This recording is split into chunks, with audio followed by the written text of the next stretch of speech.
Okay. Sige po. Sunday school muna tayo kahit 30 minutes lang. May mga kapatid natin kasi na naipit sa may labas, meron na tayong sa Romans chapter 8, verse 32. God willing, matatapos na po tayo ngayon ng Romans. Okay, so praise God. Good morning po sa inyo lahat. Mag-pray muna tayo. Panginoon Diyos, maraming salamat sa kabila ng lahat ng mga nangyayari sa pag-iran ng Panginoon ay sasamba sa inyo. Decision po namin na magpupuloy sa inyo. Wala niyo ang aming gawain ngayon.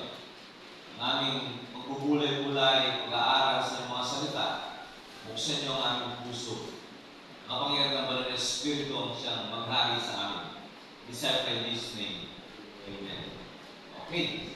Basahin natin sabay-sabay na. Romans 8:32 hanggang sa 39. Hindi siya paki-set itong ating Bible. So, Romans 8:32. Go, ready, go.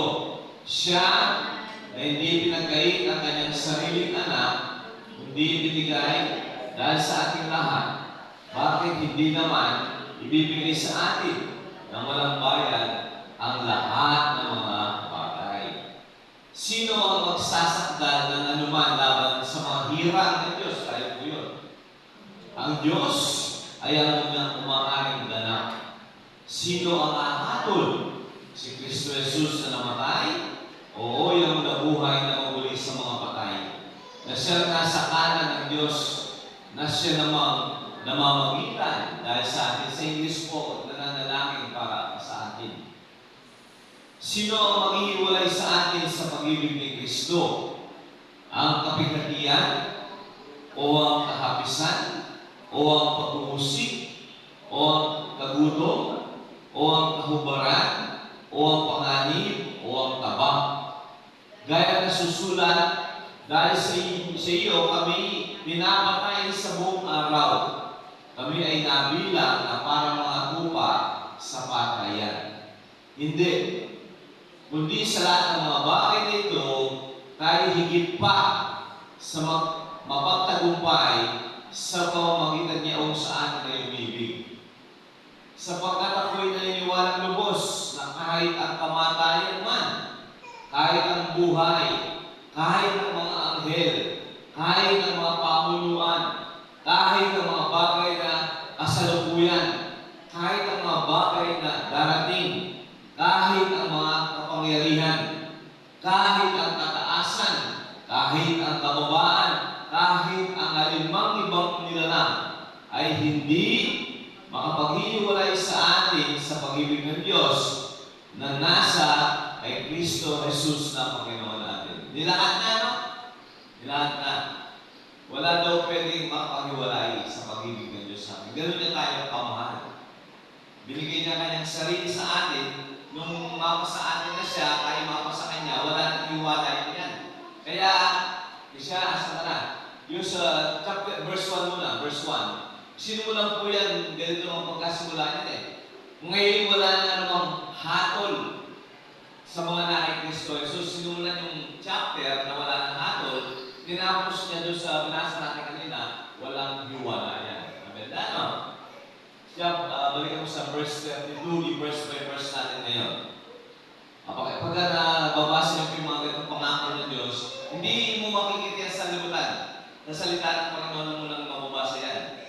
Makikita mo yung katotohanan yan sa salita ng Diyos lang. Titibay po ang pananampalataya. Ibig sabihin, minsan na kay Kristo Jesus ka na talaga mo si Jesus Christ, wala nang assurance ko at katiyakan ng kaligtasan. Hindi ka na maiiwalay sa Kanya. Nagkakasala tayo, yes, nasasakit ng Panginoon. Minsan pinahihirapan tayo, nagkakaroon tayo mga problema. Hindi ibig sabihin hindi tayo mahal ng Diyos. Kung minsan, pakiramdam natin, akala mo malayo ang Diyos. Pag may problema ka, parang pinabayaan mo yata ako. Pero yun ay akala mo lang, damdamin mo lang yun. Pero yung katotohanan, yung nangyayari sa hindi natin nakikita, katotohanan, hindi siya umaalis sa atin. Minsan, meron ako narinig ganito lang, parang daw nagtatago ang Diyos. Parang nagtatago ang Espiritu. Parang hindi siya, kasi nagtatago, hindi siya nagpaparamdam sa ating damdamin, sa ating emosyon. Pero hindi ibig sabihin na wala siya, andyan siya. Hindi lang siya nagpaparamdam. So hindi ka pwedeng umasa sa damdamin. Hindi ka pwedeng umasa sa nakikita. Bawal, may mga problema tayo. Nakikita natin ang problema, madilim, may bagyo. Hindi mo napipil ang pagpapala ng Diyos. Akala mo napakalayo niya. Yun po ay hindi mo siya pwedeng asahan. Hindi yun ang katotohanan. Ang katotohanan, nadarama mo, hindi mo nadarama, nakikita mo, hindi mo nakikita, ang katotohanan nasa iyo ang Diyos. Kaya sabi kasi niya, dito tayo sa verse 33, kasi tapos na natin verse 32 eh. Sino magsasakdal ng anuman laban sa mga hirap ng Diyos? Dito po kasi, pwede kang takutin. Kaya sa Satanas, ano mga tao, nagkakasala ka eh. Ngayon, nagkakasala ka na, wala ka na relasyon sa Diyos. Di ba? Tatakutin ka. Minsan yung may bubulong sa'yo, may mga tao magsasalita sa'yo. Minsan mga pastor pa nagtuturo. Yung mga pastor nagtuturo na, pagka nagkasala ka na, wala ka nang mawawala ang kaligtasan mo. Yung mga ganun nagtuturo pastor, ang tawag na nawawala ang kaligtasan. Hindi po totoo yun. Ang totoo, pagka minsan mo tinanggap si Jesus Christ, Jesus ang binasa natin, wala nang pwedeng sumakdal sa iyo. Ano sumakdal sa iyo? Umabla sa iyo. Wala na. Sino ba ang umakabla sa iyo kung ang abogado mo si Kristo? Di ba? Siyang abogado natin eh. Mababasa natin sa 1 John, di ba kapan? 1 John chapter 2. Namamagitan siya sa atin. Ngayon, siya rin ang ating judge. Imagine mo yan? Siyang abogado mo, siya pa rin ang judge natin. Siya nagpapatawad ng kasalanan eh. Tapos siya pa rin ang ating sacrificial lamb. Siya nagsakripisyo para sa atin. So, ibig sabihin, doon na tayo wala. Kaya sabi dito, sino ang magsasakdal ng anuman? O anuman? Nagkasala ka ba? Hindi ko sinasabing, magkasala tayo, hindi pa nawawala ang kaligtasan. Hindi po. Hindi natin gagawin lisensya yan. Pero gusto mo man hindi, magkakasala ka. Nagkakamali ka, basta naiinit ang ulo mo. Minsan, nadadaya ka ng Satanas. Makakasilip ka ng mga bagay-bagay na hindi dapat mo silipin. Tapos, aandar na ang isip mo. Minsan, makapagsasalita ka. Dahil nagalit ka, biglaan, nagkasala ka, o nanumpa ka, o nagmura ka, nagkasala pa tayo. Minsan, sinasadya mo rin. Kaya sinasadya mo pa rin ang kasalanan. Pero itong mga ito, hindi na pwede makapag-iwalay sa atin sa Panginoon. Ngayon, hindi natin yan magiging dahilan na magkakasala na pala ako kasi wala nang iwalayan sa Diyos. Hindi po. Bagkus, dahil wala na tayo kawala sa Diyos, magsisikap tayo, magkikaisa tayo sa Banal na Espiritu na huwag tayo magkasala. Huwag tayo lumakas sa kasalanan kasi hindi na tayo niniwan ni Jesus Christ. Pwede mo na sabihin siguro, nakakahiya naman sa Panginoon, hindi naman siya umalis sa akin kasi nasasaktan ko pa siya pagka nagkakasala ako. Iiwas na ako sa kasalanan, di ba? Hindi mo siya gagawin dahil ng permit, lisensya. Wala na palang hatol sa mga na kay Kristo, tiyak na pala yung kaligtasan ninyo, magkasala na lang kayo. Hindi po gano'n ang attitude. Hindi gano'n ang pananaw. Ang pananaw, balik ka rin natin. Ang Diyos, hindi niya ako iniiwalayan.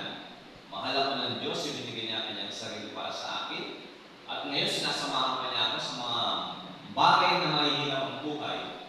At iwasan ko yung mga ayaw niya. Ano yung ayaw ng Diyos? Kasalanan. Iwasan ko yan. Paglingkuran ko na lang siya, ibigay ko na lang ang aking buhay para sa Kanya. Amen?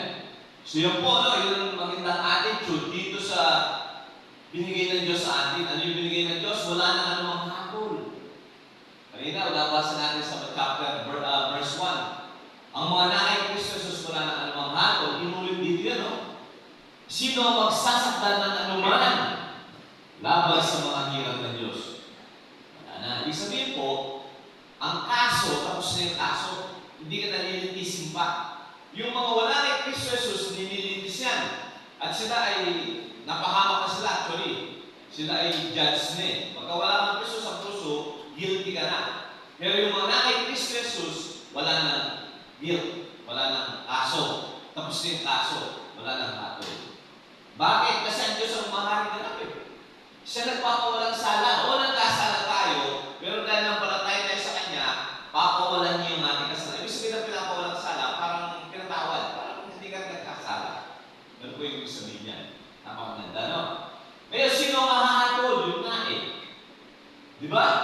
Si Satanas kasi, ano yan eh, nangaakusa.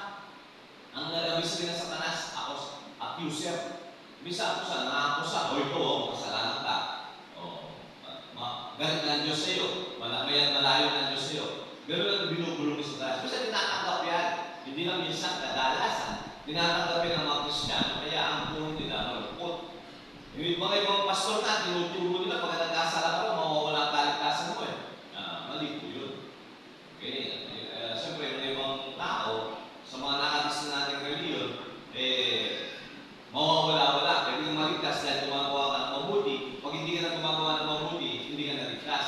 Pero sa atin, ang ating kaligtasan, pananampalataya kay Jesus, pagtanggap kay Jesus, ngayon, kahit nagkakasala ka pa, dahil nandito tayo sa mundo ito, hindi na mawawala yung relasyon mo kay Jesus Christ.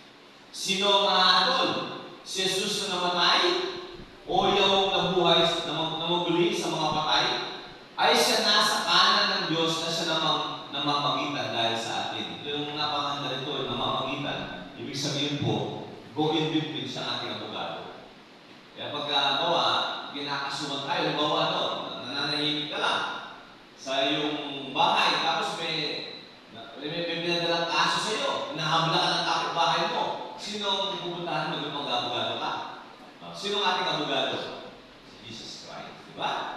Actually, si Jesus Christ, automatic yan. Nag-automatic siya na tayo ay kanyang pinag-abogado.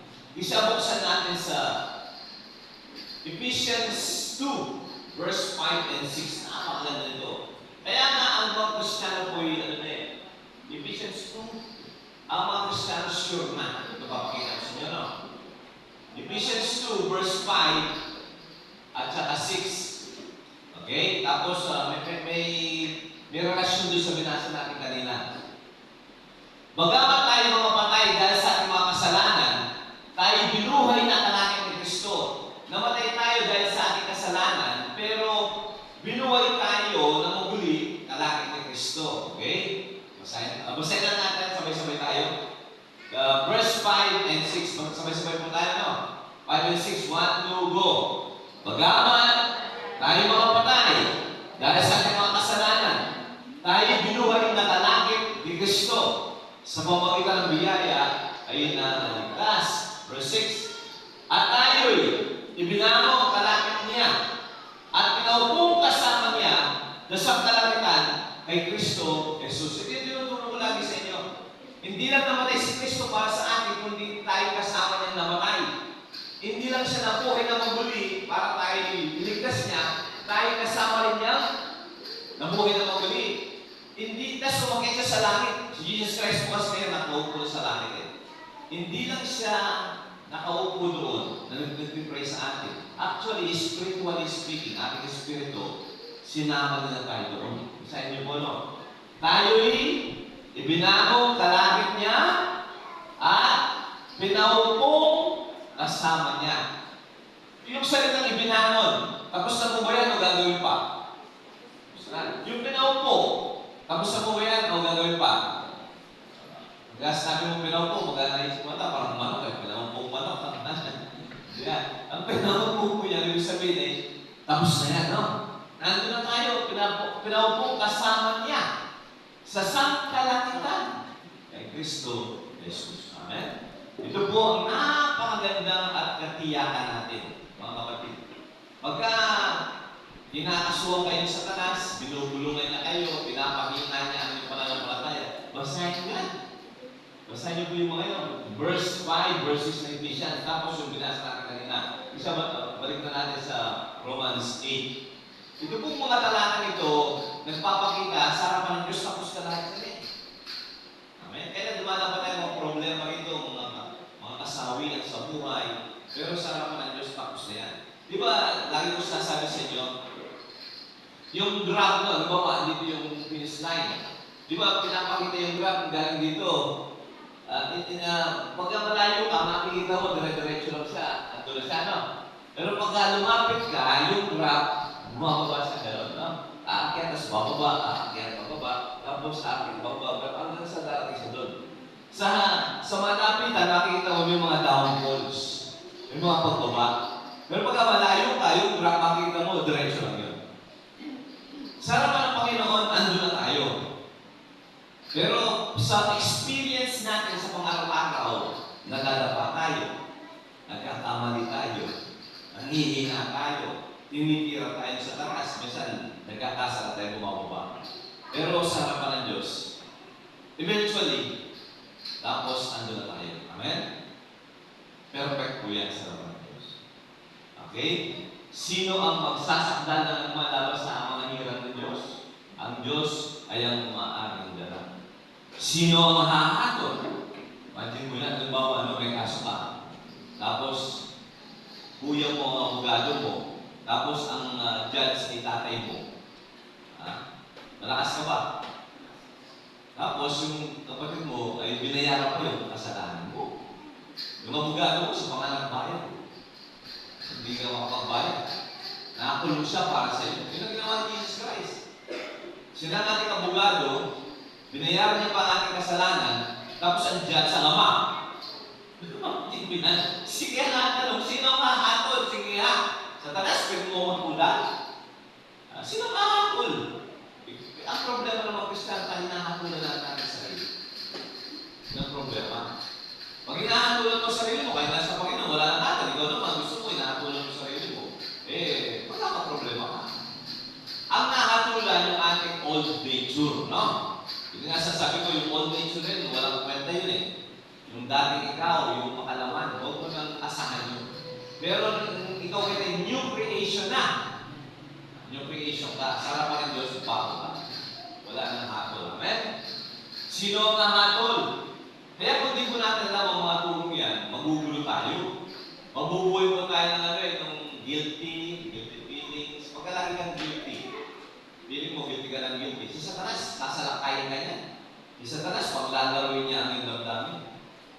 Okay? Tapos ang nangyayari pa niya, ikaw pa, pag kami nagkakasala mga kapatid, ano ka pa, mapamusga ka pa. Kasi inuusga ka sa Satanas eh. Tapos ang nangyayari pag nakakita ka ng mga kapatid nagkakasala, parang alam mo, napakabanal mo.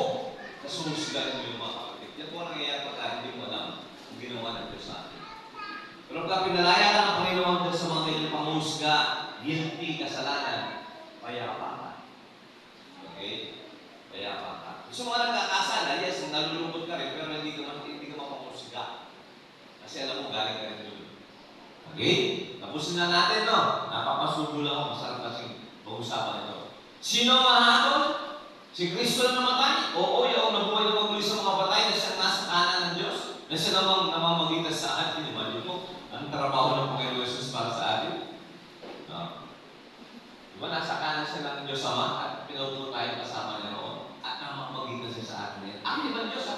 Active si Jesus Christ, kaya natapos na yung, kahit na-finish na yung work sa cross, pero active siya namamagitan. Nananalangin para sa atin. Imagine mo yan. Verse 38 ay 35. Sino ang maghihiwalay sa atin sa Panginoon ni Kristo? Ito po, kaya hindi ko na, hindi ka marunong magpaliwanag, basahin mo lang yan. Ayos na, hindi mo kapan? Hindi mo na dapat papaliwanag. Ano mo ba dapat? Pag nagbabasa kayo ng Bible, literal, ibig sabihin literal, doon nabasa mo yun. Literal yan, no? May mga allegorical na tatawag, meron din gano'n, pero sasabihin. Halimbawa, sabi ng Jesus Christ, ako ang tinapay ng buhay. Tinapay ba talaga siya? Allegorical yun. Okay? Hindi mo pwedeng, wala na si Jesus Christ ngayon. Diba sabi ni Jesus Christ, ako ang daan. Tadaanan mo ba siya literal? Pero karamihan, majority sa mga sa Bible ay literal. May mga allegorical din, may mga parable. Pero pagka ganito, ay yan na may literal. Ha? Sino ang maghihiwalay sa atin sa pag-ibig ni Kristo? Tapos, hindi lang siya natapos doon. Binanggit niya yung isa-isa. Kapigatian, mga kahapisan, mga talungkutan. Nangyayari sa akin yan, diba? Namatayan ka. Diba? At namatayan ka, nawalan ka. Ang pag-uusig, tulad nila Pablo, inuusig sila. Dito nga sa Pilipinas, hindi matindi na pag-uusig. Yung pag-uusig po yung mga maayaw sa kumakalaban sa atin. O ang kagutom, o ang kahubaran, o ang panganib, o ang tabak. So, kahit natabak, ay nagutom, hindi sabihin na iniwanan ka na ng Diyos. Pwede pa lang mangyari sa atin yan. Si Pablo nangyari sa kanya, pero hindi sabihin ay wala na ng Diyos sa iyo. Inaalaw ka niya, inaayang ka niyang lumakad ka sa mga ganyan mga pagsumukan, pero ando doon siya. Hindi yung, mahirap na, sige, bahala, nagkasala ka kasi, tapo lang kita dyan. Hindi. Okay? Sa mga pagsubukan, nahirapan ng buhay, financial, sakit, ang Diyos ay kasama natin. Again, hindi mo napipilian para kalimitan. Pagka may sakit ka, parang ang layo ng Diyos. Hindi mo napipil kasi ang feelings ko, ang emosyon, hindi dyan na nagsasalita ang Panginoon. Hindi siya nagpapakilala dyan. Pero meron tayong damdamin. Natural yun na. Mga hapis kapag yan nahapis tayo, nalulungkot tayo. Reality yan ng buhay. Nararanasan natin kalungkutan. Pero, ibig ba sabihin, nalulungkot ako ngayon. Lungkot ako, sad ako, depressed ako. Wala na ang Diyos. Yes, sad ka, depressed ka, pero ang Diyos nandiyan. Amen. Pwede mo bang bawa ang mga asawa? Pagka ba magkasama kayo, lagi kayong masaya? Di ba? Isang ka, galit ka sa kanya. O kaya, malungkot ka, pero nandiyan siya. Hindi mo siya napipili. Pero nandiyan siya. Tama? Hindi ibig sabihin niwala ka na. Pero hindi na ako ngayon. Yung emosyon mo, andiyan, pero hindi ibig sabihin ay niwala ka na. Kasi ang ating mga tao, kasi nahanap natin ng Diyos sa ating emosyon eh. Pagka masaya, andiyan ng Diyos. Pagka malungkot ka, asan ng Diyos, wala na. Hindi natin pwedeng asahan ng emosyon. Amen? Ang emosyon, gano'n din eh. Ang asahan natin yung sinabi ng Diyos. Ito. Sabi nga ni George Mueller, the naked Word of God. Gusto na ang ubad na katotohanan ng salita ng Diyos. Ibig sabihin yung walang tinatalo yung mga asahan. Amen? Kaya ang pananampalataya, decision eh. Hindi ko feel. Ang hirap yata paniwala nito, pero magdidesisyon ako, maniniwala ako. Hindi yung feel ko mag-desisyon, feel ko maniwala, hindi ko feel maniwala. Hindi. Decision yan. Panginoon, sinabi mo, hindi ko naunawaan, mahirap kong maniwala, pero sige po, Panginoon, maniniwala ako.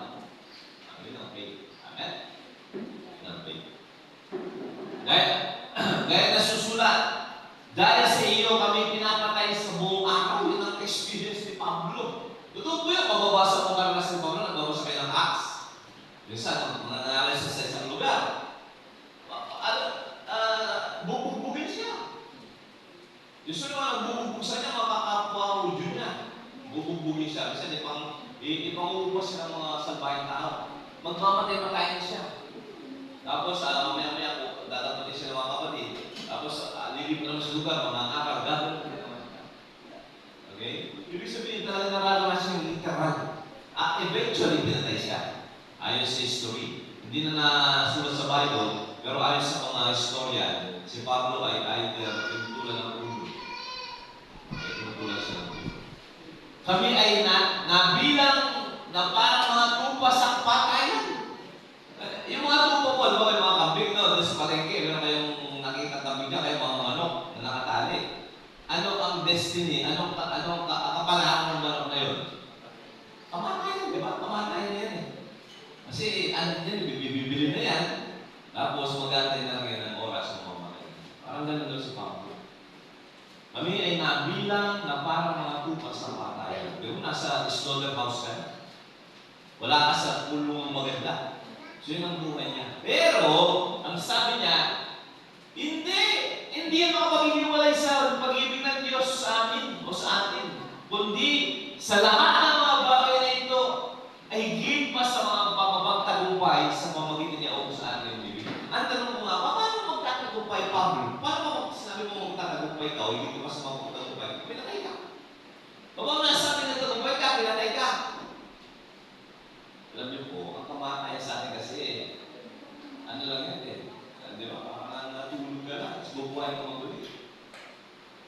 Lumawa na bigay yung example. Si Alexander the Great, almost na-conquer niya ang mundo.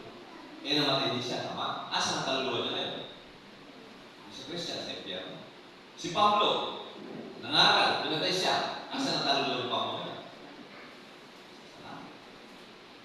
Amen? Yun ang ibig sabihin. Hindi ibig sabihin na magpagtagumpay ka, hindi ka dadaan sa mga hirap. Hindi ibig sabihin magpagtagumpay ka, wala nang kahirapan sa buhay, dadaan ka dyan. Actually, ganito po ang buhay. Parang ng mga Israelita. May mga pagsubok, di ba? subok, tapos iyak siya sa Panginoon, i-bless sila. Pagka biniless sila ng Panginoon, hindi na ba susubukan? Susubukan na naman.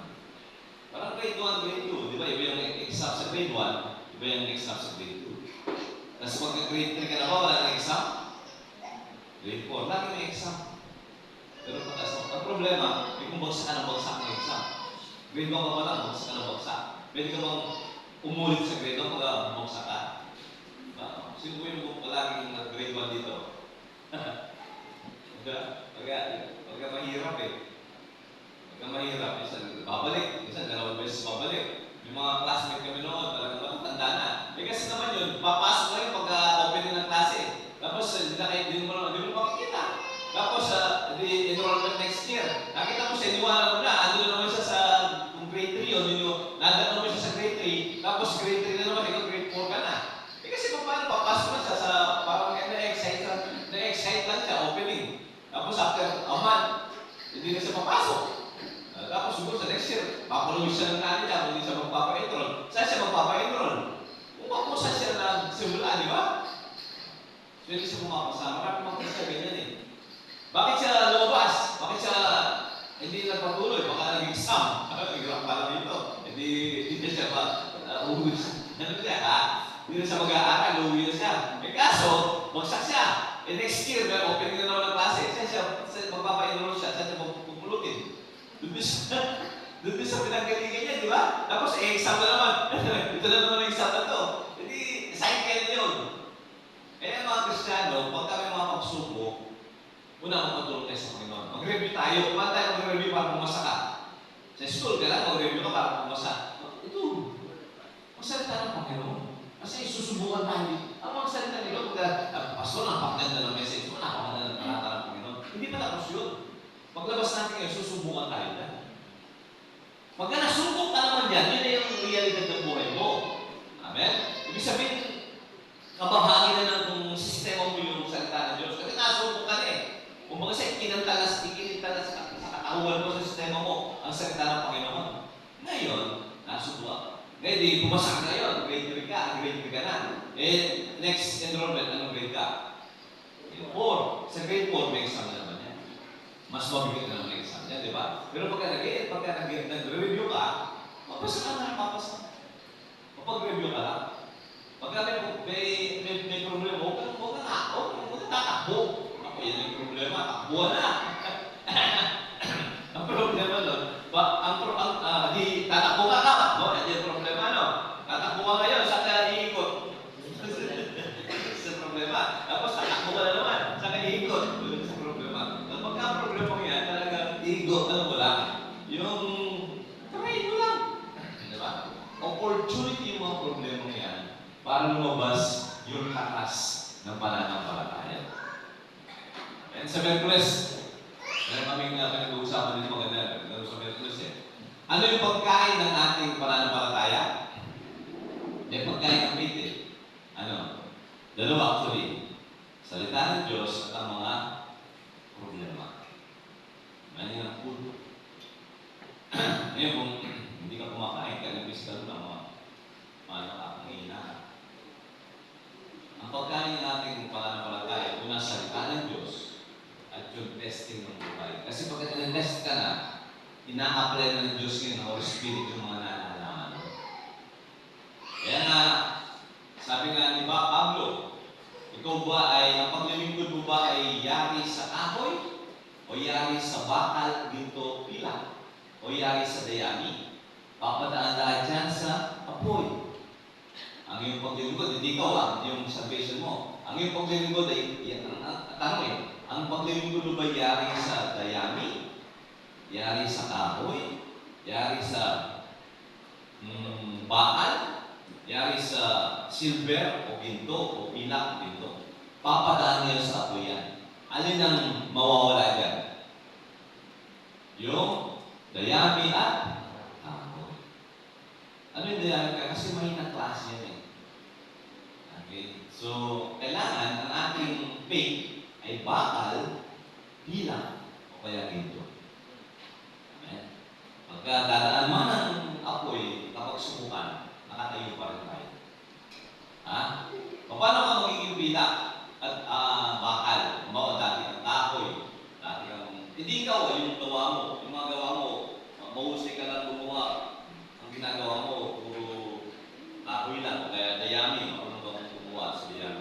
Siyempre masusunog yan. Paano ka magiging matututo ng gumawa ng bakal? Kamali mo sa bakal yan, para sa may stainless. Paano magagawa ng bilang at pinto? Sa ating pananampalataya, yun ang muna pagsusubo ng buwan. Pangalawa, huwag kang aalis. Huwag kang tataas sa problema. Diba? Kanya ng mga tao, tumataas sa problema, mga tao yung may responsible. Tinatakas ng problema. Eventually, hindi mo lang natatakasan. Babalik at babalik ka dito. Pagka may problema yan, head on ka. Ayan, siyempre, masasaktan ka yan. Malulungkot ka. Pero sabi ng Panginoon, hindi kita iiwan. Amen? Dahil nasusulat, dahil sa inyo kami, pinapatay sa buong araw.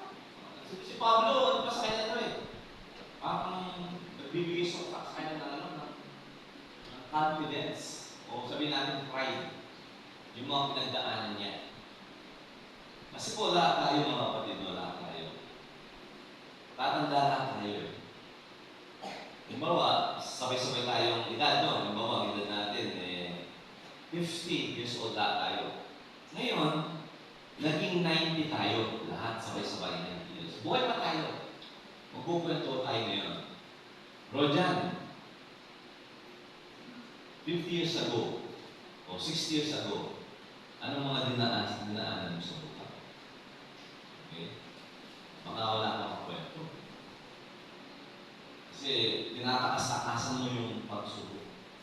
Pero kung nasubo ka, actually, hindi mo na nga ano yun Hindi mo na itatanong, makikita mo sa pagkatao ng tao. Alam niyo yung mga UFC? Doon, hindi ko na-encourage na manood kayo na UFC yung ano yan, ang tawag na doon, yung UFC yung ano yan, combat ha? MMA, yung ano yan, talagang, ano yun Ang wrestling parang fake pa yan Ang wrestling fake, yung UFC hindi. Ang boxing, genuine, pero ang boxing may gloves, tsaka suntok lang. Ang UFC, lahat Diba? Siko, lahat. Pero, paano makikita ng isang tao player ng UFC ito? Hindi ka nanonood pero makikita mo itong tao ng UFC. Hindi siya naglalaro. Tenga. Nakita nila yun. Anong tenga nila? Maga. Okay, maga. Alam mo yung UFC, proud sila pagka meron sila ng tenga. Hindi nila pinapa-opera yun Pwede mo yung pa-opera yun Kasi namamaga sa nakasuntok siguro, nagkakaroon ng mga, siguro mga tayo. Hindi na pinapaalis kasi patunay yun ay combat sila. Warrior. Amen? Ganun sa mga sundalo. Diba, lahat tayo sundalo. Ikaw, hindi ka pumunta sa mga gera, ang ganda ng polis mo para kang lahat estatin. Diba? Doon sa mga unang sa panahon nila David, kailangan ng mga warrior, mga pangit. Kasi kailangan pangit ka. Pagtakot din yung pangit Di ba si Max Alvarado ang epektibo sa kontrabida? Alam mo, si Max Alvarado ang mukha ni Alden. Hindi ka maiinis. Hindi ka matatakot. Ang mukha niya napaka-amo. Si Max Alvarado. Mga warrior yan. So, meron silang mga sugat dito.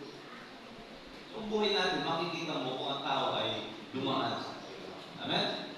Bakit ang mabalaan tayo yan? Unang-una, paano yan? Hindi mo naman nakikita yung spiritually. Hindi sila mayabang. Kasi, binandag ka sa apoy, tama ka lang nakalusot ka lang, tapos magyayabang ka pa.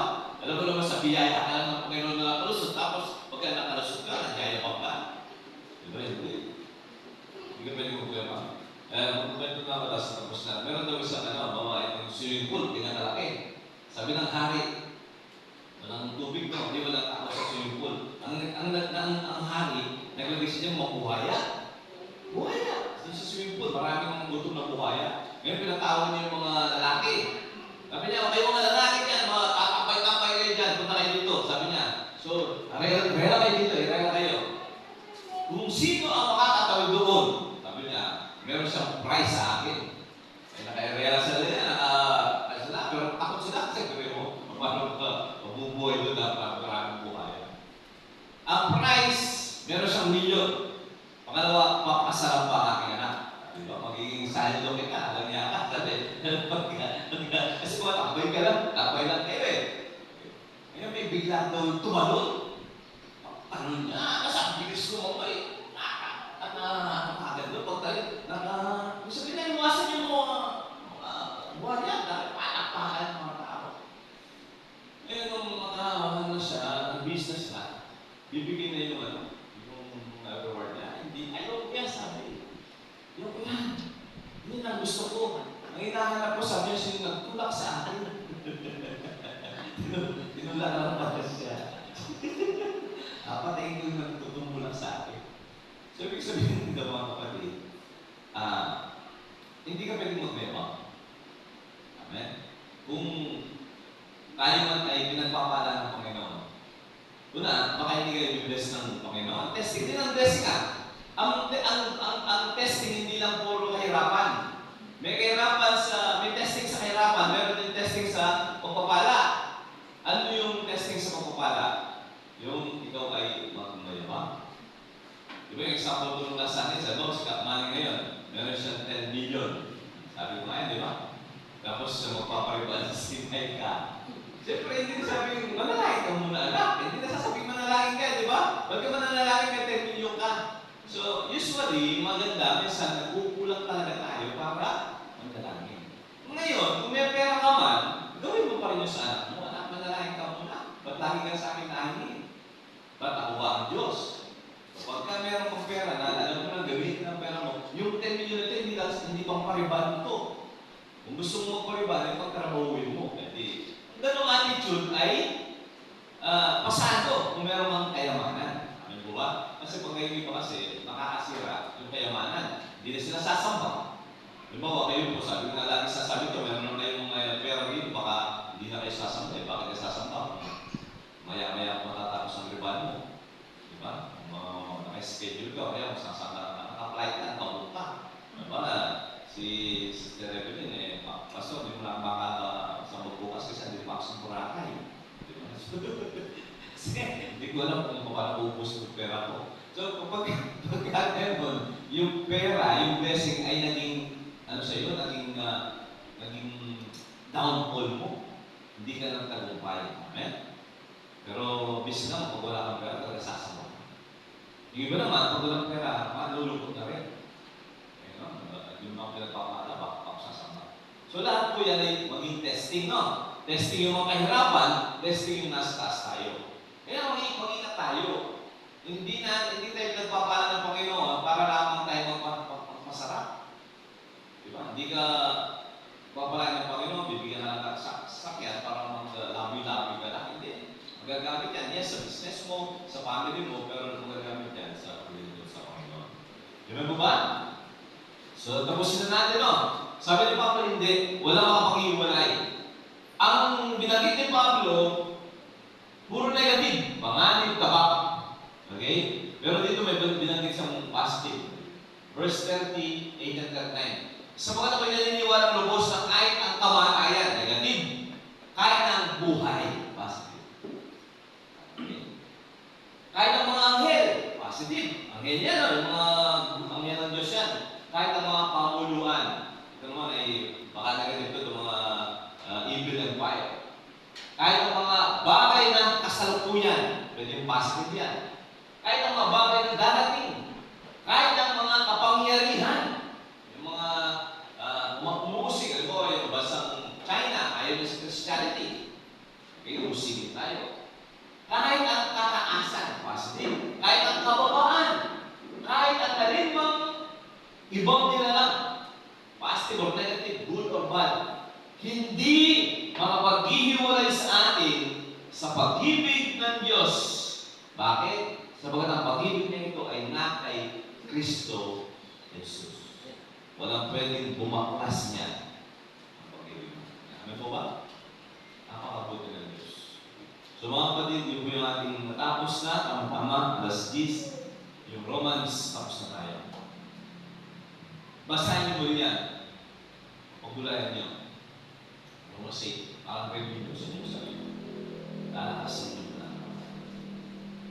Okay, tayo may question? Nananagot tayo. Panginoon